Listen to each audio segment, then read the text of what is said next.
bertanya Pak Denny, PKB kami sudah berakhir April 2022 dan sudah dilakukan perundingan PKB di bulan September 2022. Tetapi deadlock karena ada beberapa pasal yang tidak sepakat, terutama terkait perubahan isi pasal yang ada di UJK yang ingin kami masukkan ke PKB.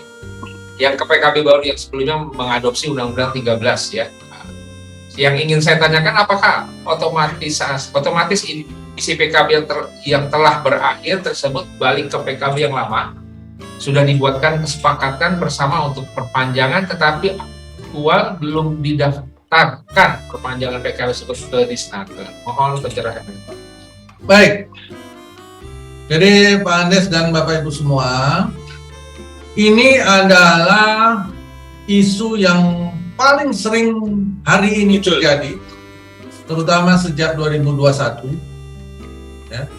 Sejak 2021 sampai sekarang, isu-isu deadlock di setiap perundingan PKB, selalu isunya adalah ini, cek.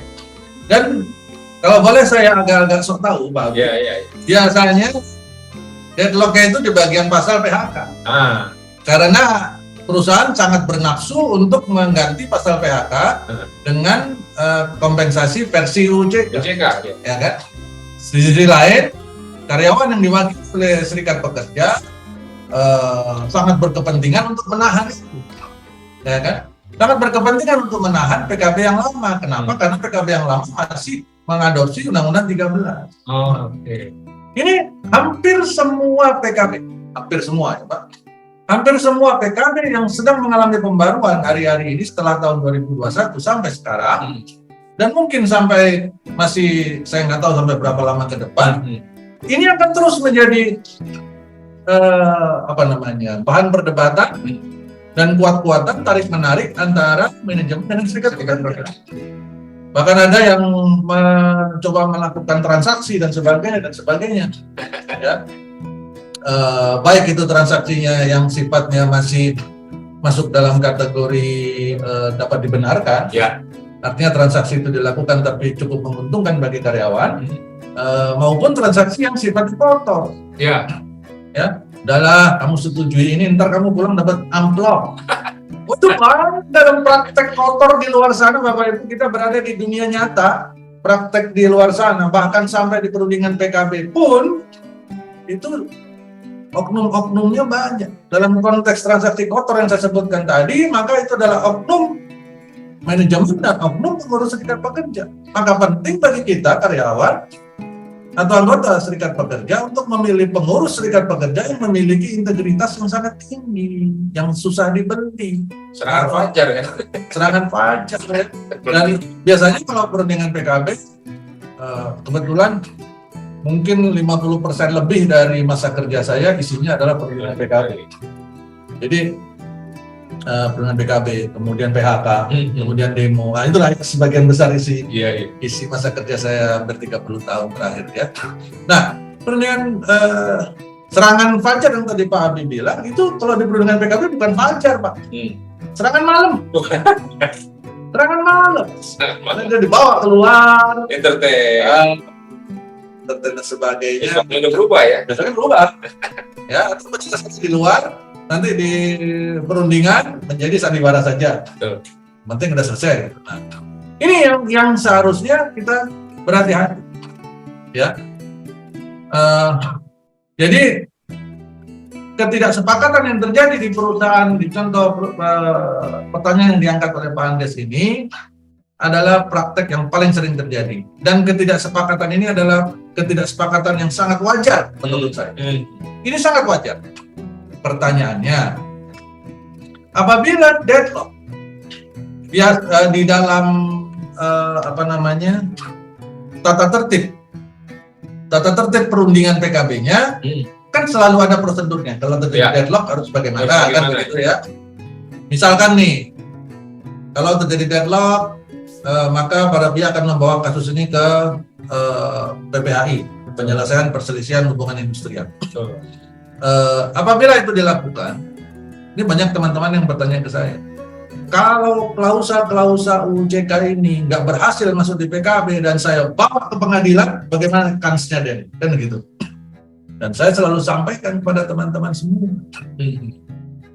apabila di dalam PKB yang baru sekarang itu memang mengadopsi Undang-Undang 13 atau bahkan sebagian itu lebih baik, ya, dan sudah memiliki banyak klausa-klausa pendukung yang sangat kuat untuk menegakkan Undang-Undang 13 atau klausa yang lebih baik tersebut, maka kansnya lemah bagi perusahaan untuk merubah isi PKB itu menjadi UU CK melalui proses pemerintah.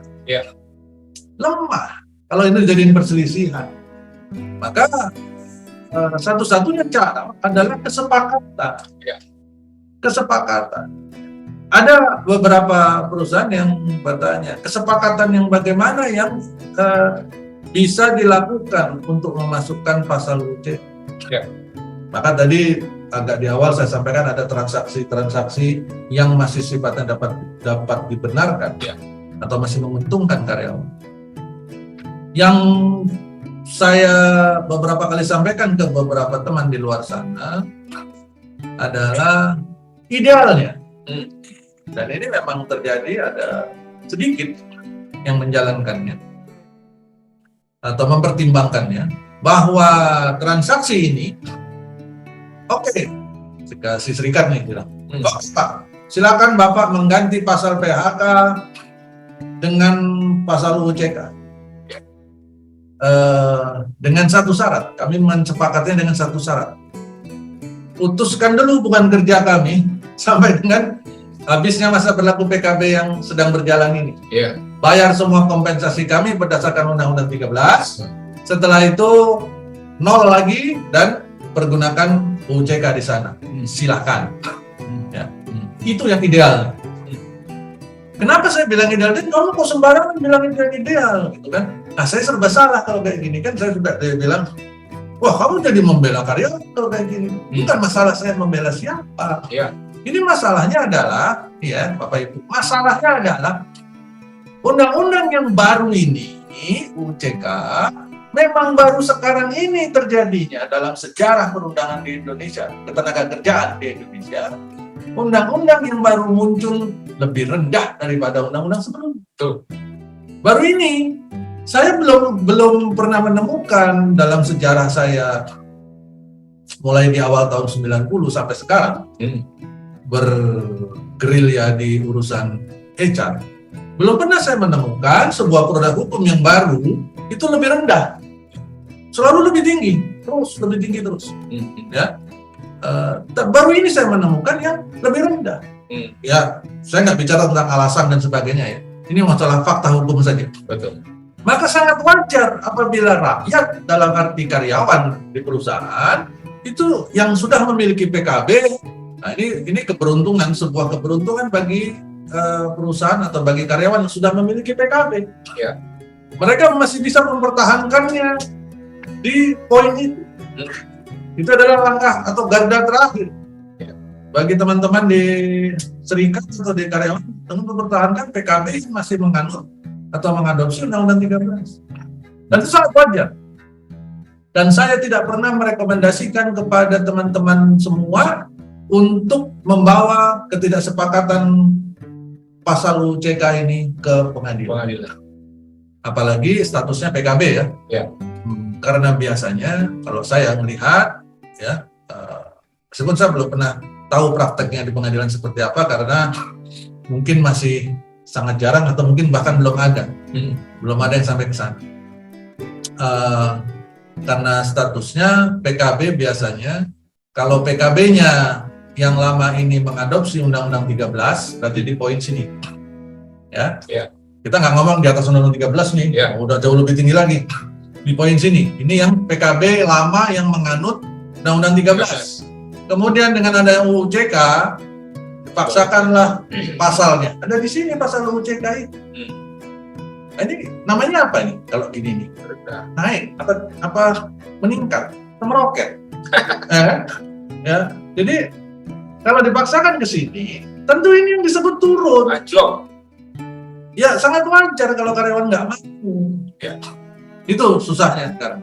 Ya, jadi kemudian pertanyaannya dalam Q&A ini adalah kalau PKB-nya berakhir, apakah otomatis isi PKB balik ke isi PKB lama? Ya. Jadi apabila PKB-nya telah berakhir, sedangkan perundingan belum selesai, apapun alasannya, apakah belum sepakat, apakah terjadi deadlock, apakah dibawa ke perselisihan, apakah masih dalam proses penandatanganan dan sebagainya, maka PKB yang lama demi hukum tetap berlaku. Sampai kapan? Sampai muncul PKB baru. Ya.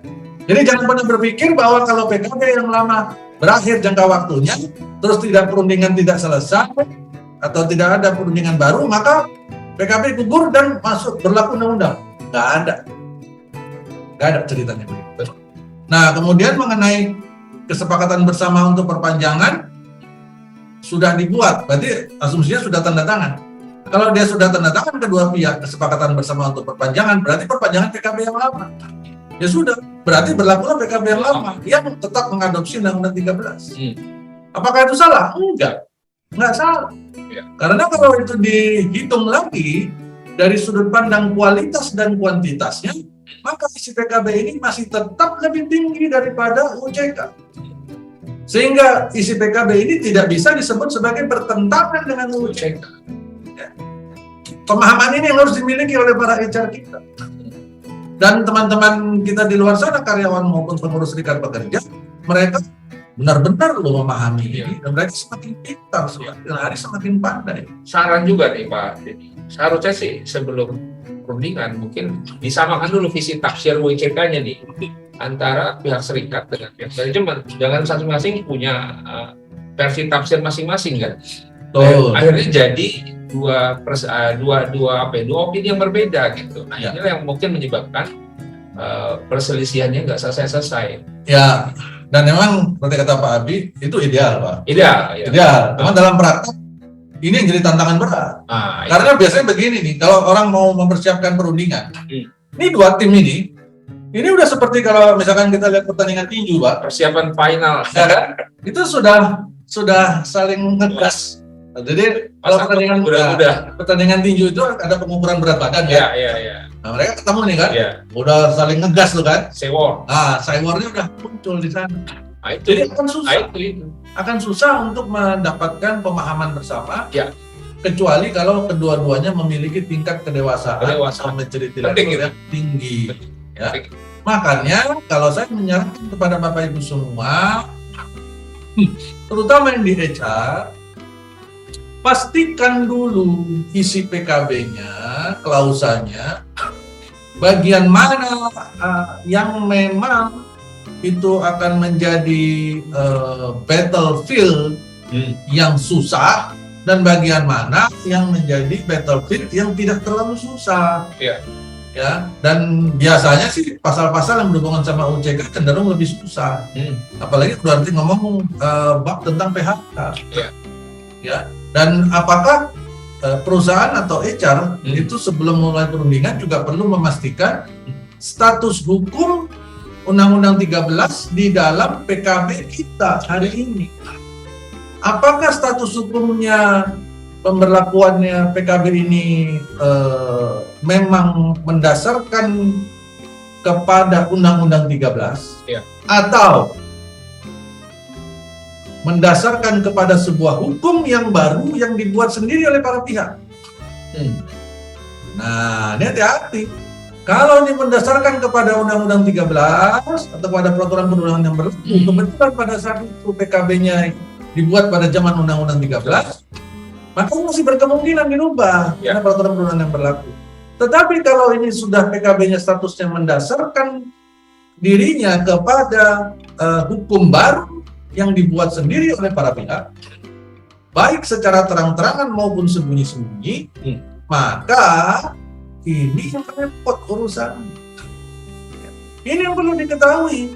Maka sekarang DHM itu lagi banyak repot ngurusin, mereview, menilai PKB dan PP-nya di berbagai perusahaan untuk melihat apakah perusahaan masuk kategori yang ini atau yang ini.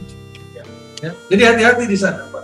Karena kalau memang ternyata masuk di poin yang pertama tadi, program perundangan yang berlaku, Itu ada strateginya bagaimana menyelesaikannya.